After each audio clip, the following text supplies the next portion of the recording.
আমি তো 34 বছর আগে আমার বাবার বিয়ে হয়েছে, 35 বছর আগে, 34 বছর আগে অন্তত আমি দুনিয়ায় উল্লেখ করার মতো হামজা ছিলাম না। তে দেহ আমার হয় কি করে? এখন যদি বলেন না আমার মা বাবার, কে বলেছে আপনার মা বাবার?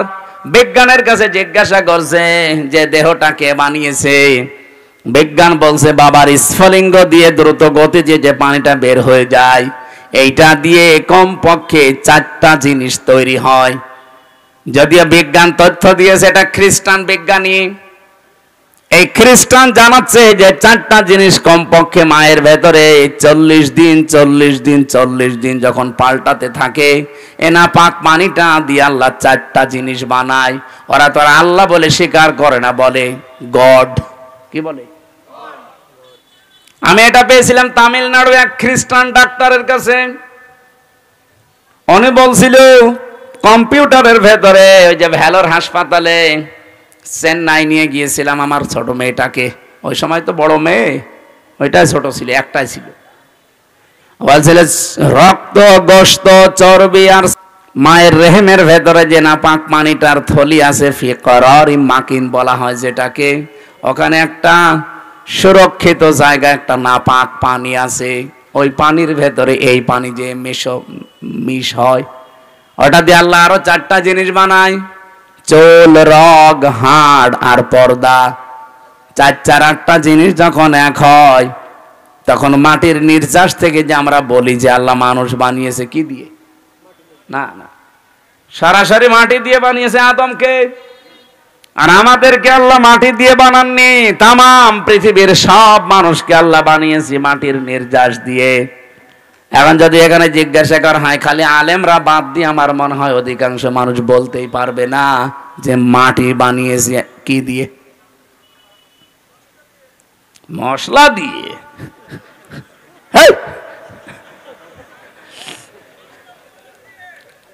মাটির ভেতরে পাবেন আপনি oxygen, silicon, aluminium, iron, calcium, potassium, sodium, magnesium, nitrogen, hydrogen. ওদিকে 4-8টার মাটির উপাদান থেকে যদি 10টা হয়, 8 আর 10 কয়টা হয়? বলেন বলেন। আপনি এখানে এইটা না ভিড়িয়ে যদি কম্পিউটার দিতেন অথবা ল্যাপটপ সেট করেন, আমি আপনাকে এখন হাতে কলমে দেখাতে পারবো যে মানুষের 3.5 হাত বডি বানাতে 18টা জিনিসে হবে না, কমপক্ষে 23টা জিনিস লাগবে। সূরা আলে ইমরানের 6 নম্বর আয়াতে এই তথ্যগুলো পাবেন। ওয়াল্লাযী ইউসাউবিরুকুম ফিল আরহামি কাইফা ইয়াশা লা ইলাহা ইল্লা হুয়াল আজিজুল হাকীম। বলেন আল্লাহু আকবার। তিনি সে আল্লাহ যিনি মায়ের রেহেমের ভেতরে তোমাদের আকৃতি তৈরি করেন। আকৃতি তৈরি করতে কমপক্ষে 5টা জিনিস তো লাগবেই। এই তথ্যটা এবার পাবেন সূরা নাহলে 14 নম্বর পারা, 14 নম্বর পৃষ্ঠা, 13 নম্বর লাইনের 78 নম্বর আয়াতের মাঝে আছে। ওয়াজআলা লাকুমুস সামআ ওয়াল আবসারা ওয়াল আফইদা ইলা আখিরি আয়া। আল্লাহ পাক বলেন শ্রবণ শক্তি, দর্শন শক্তি, বাক শক্তি, আকেল শক্তি, ঘ্রাণ শক্তি, এগুলো আমি আল্লাহ আমার রব নামের কারণে দিয়েছি। আমরা ওদিকে 4-4-8 পেয়েছিলাম মার বাবার থেকে, মাটির উপাদান 10, কত হয়? আমার আল্লাহ নিজে রব নামের কারণে আমাদেরকে ভিক্ষা স্বরূপ দিয়েছেন 5টা। 8 5 13, আর ওদিকে 10, এই 23টা যখন পুরাপুরি এক হয় তখন পূর্ণাঙ্গ মানুষ তৈরি হয়। কিন্তু এই 23টার যাদের 2টা 1টাও যদি কম হয়, ও জীবনেও পূর্ণাঙ্গ হয়ে আর আসতে পারবে না, তখন অপূর্ণাঙ্গ হয়ে আসবে। আল্লাহ যদি তাদেরকে বাক শক্তি না দিত তাহলে তারা কথা বলতে পারতো না। আজ যারা বলছে দেহ আমার, সিদ্ধান্ত আমার, এই বাক শক্তিটা দিয়েছে তোর মা বাবা কে? বলেন বলেন। যিনি দিল কথা বলার শক্তি, এখন তার বিরুদ্ধেই কথা আরম্ভ হয়েছে। এই জন্য আমিরে জামাত ডাক্তার শফিকুর রহমান হাফিজাহুল্লাহ মানে ডাইরেক্ট ঘোষণা দিয়েছে বাংলাদেশে কমিশন রিপোর্ট দূরের কথা, এই কমিশনই আমরা মানি না। এক কথা বলে না কেন? এটা যদি রাজনীতি মনে করেন, হ্যাঁ এটাই আমাদের রাজনীতি। কোরআন সুন্নাহ বিরোধী কোন কাজ এই দেশে হওয়ার জন্য আমরা জীবন দেইনি। যারা বসে আছেন আমাদের জীবনের উপরে বসে আছেন, আপনার ছেলে মেয়ে জীবন দেয়নি। 2732 জন মানুষ যারা মারা গেছে, কয় টাকা দিয়েছেন তাদের পরিবারে গিয়ে? আপনি কয়দিন দেখা করেছেন বলেন? এই মানুষগুলো আপনাকে কোরআনের বিরুদ্ধে আইন তৈরি করার জন্য এই দেশটা উপহার দিয়েছে না?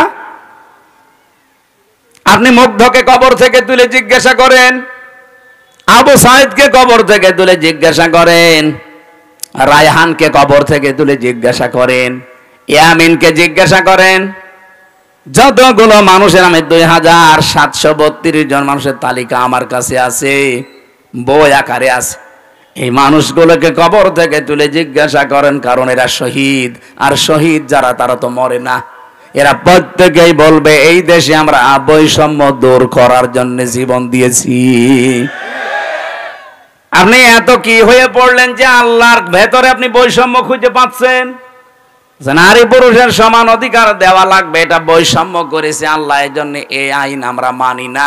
আমরা নতুন করে কমিশন তৈরি করে ওনার রিপোর্ট দিয়েছে। বিশেষ করে 4টা বিষয় দেখলাম মারাত্মক। 1 নম্বরে বিয়ের ক্ষেত্রে, 2 নম্বরে তালাকের ক্ষেত্রে, 3 নম্বরে অভিভাবকত্বের ক্ষেত্রে, 4 নম্বরে সম্পদ আদি বন্টনের ক্ষেত্রে। এই 4 জায়গায় নাকি আল্লাহ পুরুষকে বেশি দিয়েছে, মেয়েদেরকে কম দিয়েছে। এই জন্য এখানে পক্ষপাতিত্ব হয়েছে, ওনারা এটা মানে না।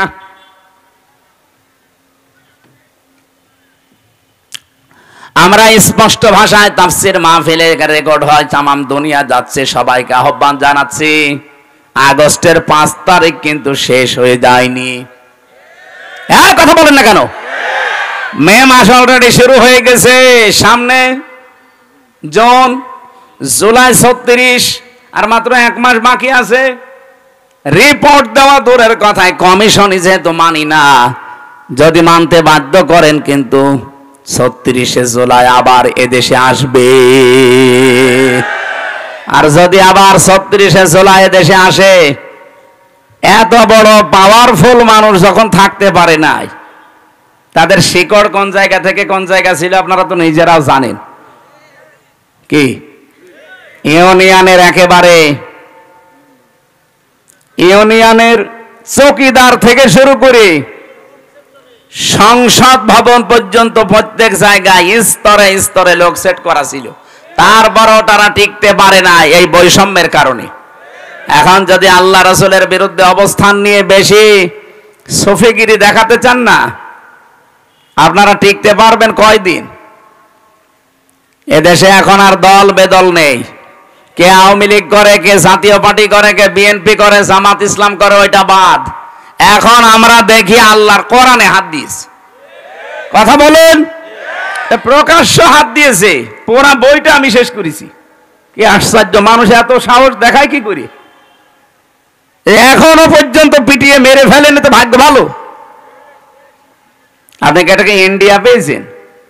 এখানে নামাজ হয়তো কম পড়তে পারে, রোজা না রাখতে পারে, তা আল্লাহ একজন আছে, রাসূল আমাদের নেতা। এ বিষয়ে আপনি যারে জিজ্ঞাসা করবেন, ওই যে যেটার ফুল হাতা ও বলবে। আবার লজ্জা পাচ্ছে। আপনার লজ্জা কিসে? অতটুকু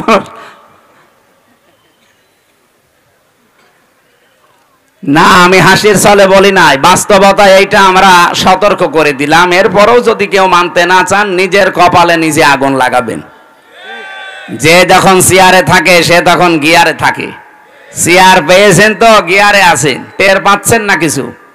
92% মুসলমান যদি আবার 36শে জুলাই তৈরি করা লাগে, কোরআন কায়েম করেই ছাড়বে ইনশাআল্লাহ। যেহেতু আমরা নিরাপত্তা চাই, আমাদের প্রতিবেশীর কাছে আমরা স্বস্তি শান্তিতে নিরাপত্তায় নেই। আমাদের নিরাপত্তা শুধুমাত্র দিতে পারে চীন। কে বলেন? বলেন। আল্লাহ বলেন নিরাপত্তা দিতে পারি, আগে নিজের ঈমানকে শিরিক মুক্ত করো। এই জন্য বলছিলাম আমার দেহ সিদ্ধান্ত আমার, এটা শিরিক। কারণ দেহ আমার না, সিদ্ধান্ত আমার না। আলাহুল খালকু আল আমরু, দেহ কার? পড়াটাই আল্লাহ বানিয়েছে। আমার মা বাবা শুধু বিছানায় ছিল, তাছাড়া তাদের কোনো দায়িত্ব নেই। বানি না, ও নিয়ে আর কথা বলতে চাই না। এরপরও যদি কেউ বাধ্য করেন, এদেশের রাজপথ এখনো কিন্তু শেষ হয়ে যায়নি। আমরা আশা করব দেশকে অস্থিতিশীল করার জন্যে এই কিছু কোলাঙ্গার মহিলার কথা শুনে, যেগুলো কোলাঙ্গার না হলে আল্লাহর কোরআনের বিরুদ্ধে হাত দেয়। আর এরা মহিলা বলে কি এদের? এগুলো সব ডাস্টবিন থেকে এসেছে। এদেরকে মহিলা বলা যায়? চেহারা দেখেছেন এক একটার? চেহারা দেখলে তো হালকা পাতলা বোঝা যায় মেয়ে লোকের কোন চিহ্ন আছে কয়টার ভেতরে, যে কয়টা কমিশনে বসে আছে দেখান। সূরা কলমের 13 নম্বর আয়াতের তাফসিরে পড়েছি, যারা কোরআনের বিরুদ্ধে অবস্থান নাই, ওয়াতুল্লিম বাদা যালিকা সানিম, এগুলো যার সন্তান। আমি বলতে চাই না, তারপরেও তো বাস্তবে মিলে যাচ্ছে। আপনি কোরআনে হাত দিতে গেলেন কোন সাহসে? নিজের জন্মটা খারাপ করে ফেললেন। আশা করছি আপনারা থামবেন, এরপরে কপালে যা আছে আল্লাহ করবে। এই জন্য আমরা শান্তি, স্বস্তি, নিরাপত্তা যদি আল্লাহর পক্ষ থেকে বাংলাদেশ পেতে চাই, বহির্বিশ্বের যে এখন আন্তর্জাতিক ষড়যন্ত্রগুলো চলছে, অলরেডি যেহেতু দাঙ্গা মোদি লাগিয়ে দিয়েছে, এ বাতাস আসতে কিন্তু বেশি দেরি হবে না। কি কথা বললেন না? আপনি বাস্তবতা কিছু বোঝার চেষ্টা করেন। আমরা শান্তি, স্বস্তি, নিরাপত্তা পেতে চাইলে ঈমান যাই আছে, ঈমানের সাথে যেন শিরিক মিশ্রণ না হয়।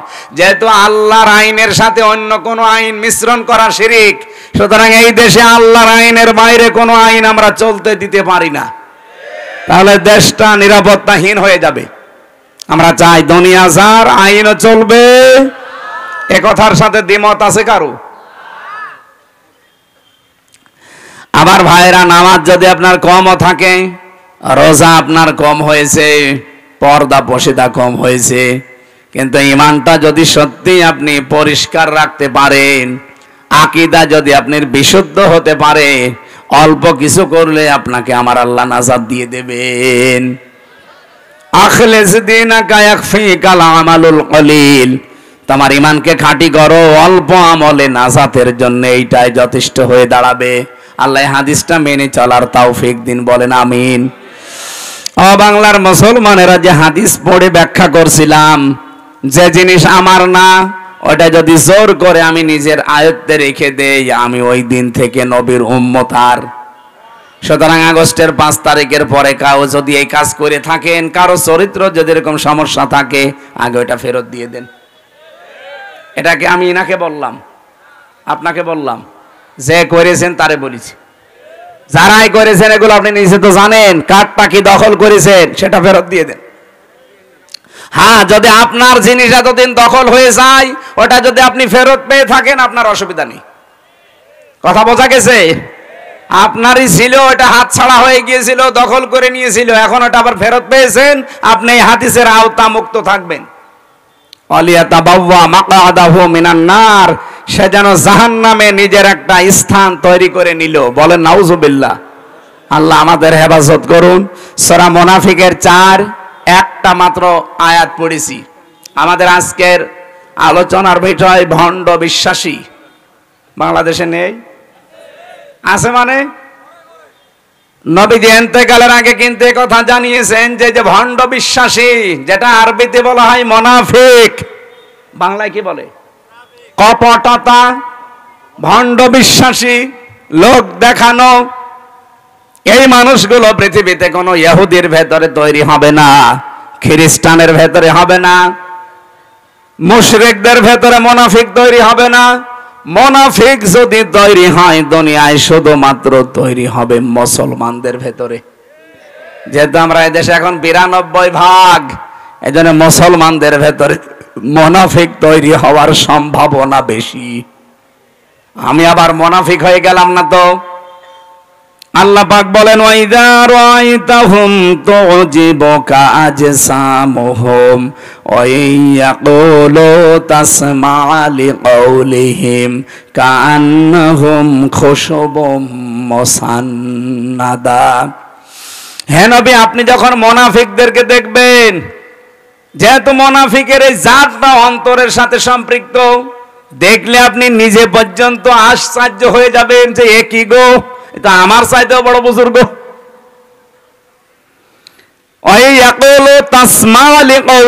তাদের সাথে যদি আপনি কথা বলেন, যা তাদের কথা যদি আপনি শোনেন, আপনি বিমোহিত হয়ে পড়বেন, আপনি নিজেকে খেয়ে হারিয়ে ফেলবেন যে কি আমিও তো এত সুন্দর করে ইনিয়ে বিনিয়ে কথা বলতে পারি না।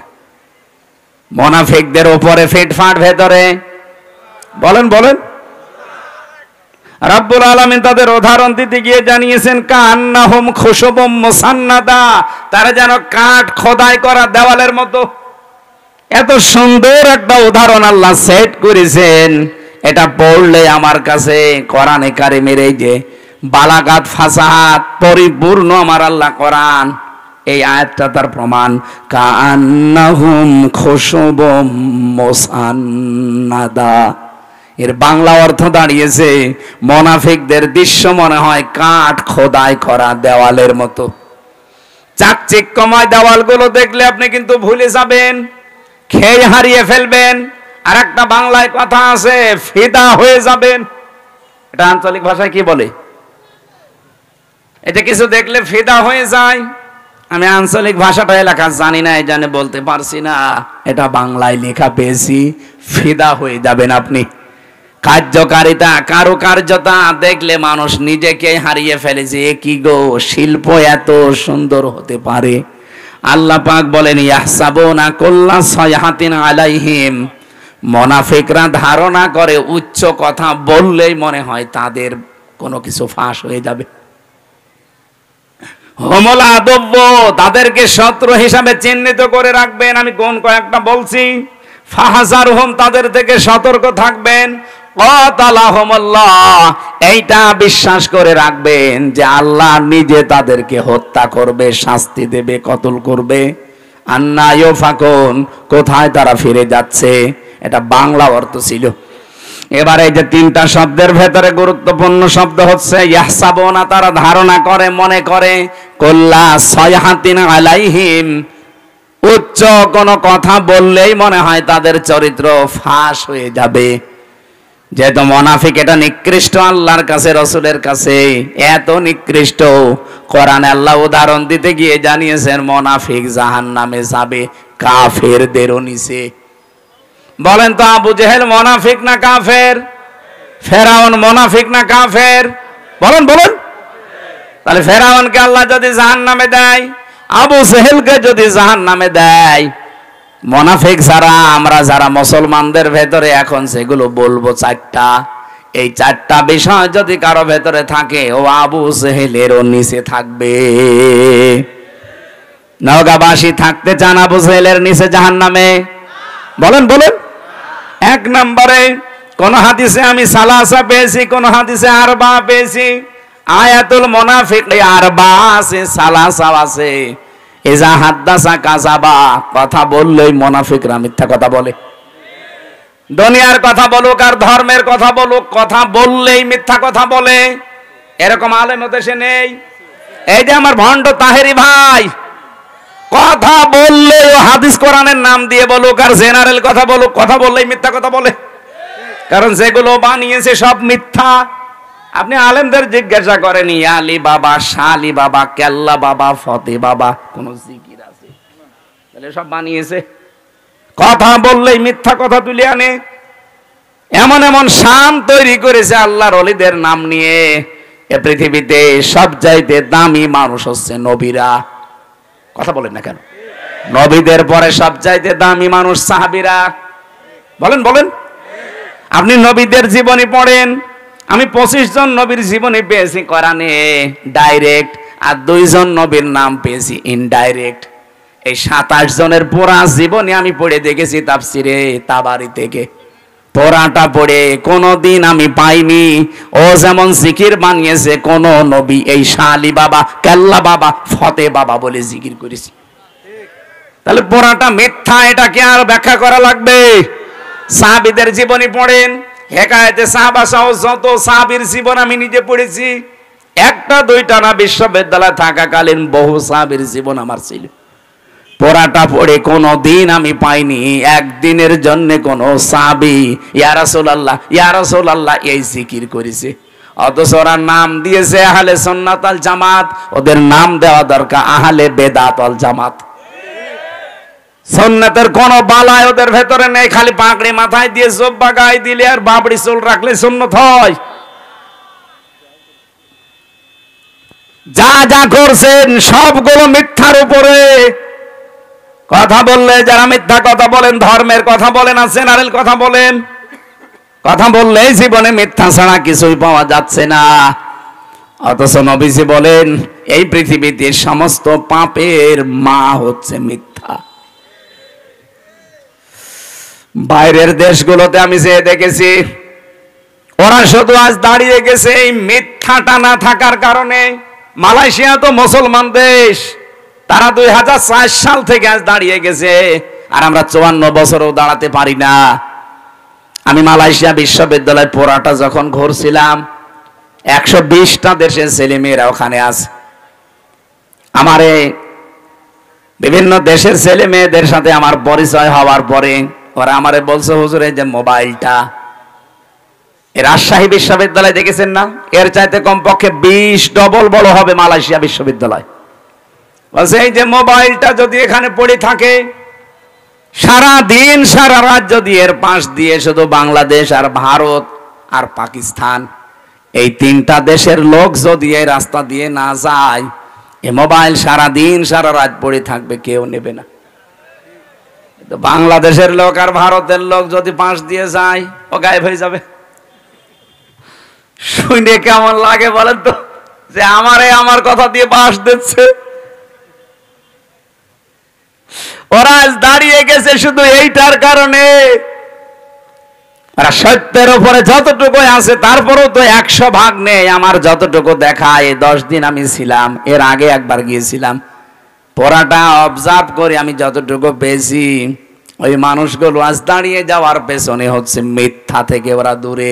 মিথ্যা বলতে চায় না, ধোঁকাবাজি করবে, মানে খাদ্যে ভেজাল দেবে, ঔষধ মিশাবে, ফরমালিন দেবে, যদি ধরা পড়ে কোনো বিচার লাগবে না, হিসাব নেই, সঙ্গে সঙ্গে মেরে ফেলবে। এরকম বাংলাদেশে এই যে রাজশাহীর বাগমারান একটা ছেলে আছে আমাদের বিশ্ববিদ্যালয় কুষ্টিয়ার, বড় ভাই আব্দুল জব্বার মন্ডল। উনি যতটুকু ক্ষমতা পেয়েছিলেন ম্যাজিস্ট্রেট হিসাবে, যা আরম্ভ করেছিলেন, যদি পেছনে ব্যাকআপ থাকতো আর ওইভাবে যদি বাংলাদেশে 100 জন আব্দুল জব্বার তৈরি হইতো, কেউ খাদ্যে ভেজাল দেওয়ার সাহস দেখাতো না। ওদের দেশগুলোতে খাদ্যে ভেজে, সিঙ্গাপুর, মালয়েশিয়া, থাইল্যান্ড, খাদ্যে ভেজাল নেই, এই জন্য শরীরও সুস্থ থাকে। আমি 10 দিনে একটা কাশিও দেইনি, আর বাংলাদেশে এসে আমার 14 বার কাশা লাগতেছে। কারণ এই দেশে খাদ্যে যে ভেজাল, 2 নম্বরে যে জার্ম, যে আকাশে বাতাসে যে পলিউশন, এরপরে যে ধুলাবালিগুলো, ওর দেশে একটা খড়কুটা নেই। অথচ বাংলাদেশে যাইতে মালয়েশিয়া প্রায় 5 ডবল বড়। না ভাই, মোনাফিক যদি মোনাফিকি করেন মুসলমানদের ভেতরে, যেহেতু এটা তৈরি হবে, তো এই জন্য আমাদের সাবধান, আমরা যেন মোনাফিকি না করি। 2 নম্বরে ওয়াইদা ওয়াদা আখলাফা, ওয়াদা করলেই তারা খেলাফ করবে। যেহেতু সামনে ওয়াদার একটা মৌসুম আসতেছে, কত মানুষ কত ওয়াদা আপনাকে দেবে, পার হয়ে গেলে পাটনি বাড়ার শালা হয়ে যাবে। ওয়াদা একটাও যারা ঠিক রাখে না। 3 নম্বরে ওয়াইদা তুমিনা খান, যারা আমানত রাখলে খেয়ানত করে। আমানত রাখলে যে খেয়ানত হয় এটা ওয়াজ করা লাগবে না, 15.5 বছরে দেখে ফেলেছেন। দরবেশের মতো মানুষ, এত বড় বড় দাড়ি, যার মাথার চুল থেকে পায়ের স্যান্ডেল পর্যন্ত পুরা সাদা, আর সে নাকি 36,000 কোটি টাকা চুরি করিস। দেশে যদি কোরআনের আইন থাকতো, এই দরবেশের 1 হাত না 2 হাত না, ওরা আরো কিছু জিনিসপত্র কেটে ফেলতো। কত চোর এই দেশে, একটাও থাকতো, এমনি তো পালিয়েছে, যেই কয়টা এখন আছে একটাও থাকতো না। আমরা চুরি না করে আমাদেরকে যেভাবে জেলে নিয়ে যেতেন, মাথায় দড়ি দিয়ে, কালো কাপড় দিয়ে মুখ পেঁচিয়ে, পেছনে হ্যান্ডকাপ দিয়ে, ডান্ডা বেড়ি লাগিয়ে, বুলেট প্রুফ জ্যাকেট দিত বুকের ওপরে, মাথার ওপরে টুপি দিত, মনে হচ্ছে যে কি নিয়ে যাচ্ছে, অথচ কিছুই না। আর এখন এত বড় বড় কোটি কোটি টাকা চুরি করা মানুষ মনে হচ্ছে জামায় আদরে কোটে উঠতেছে।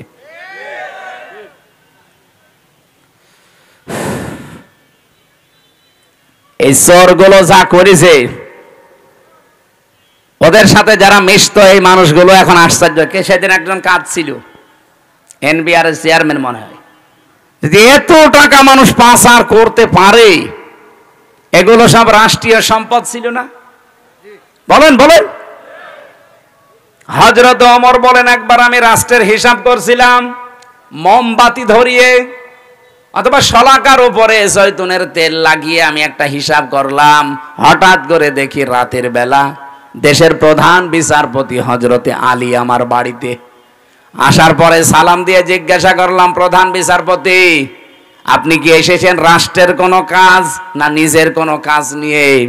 হযরতে আলী বলে, খলিফা, আমি এসেছি আমার পারিবারিক একটা সমস্যা নিয়ে। হযরত ওমর সঙ্গে সঙ্গে বাতিটা লিভিয়ে দিলেন।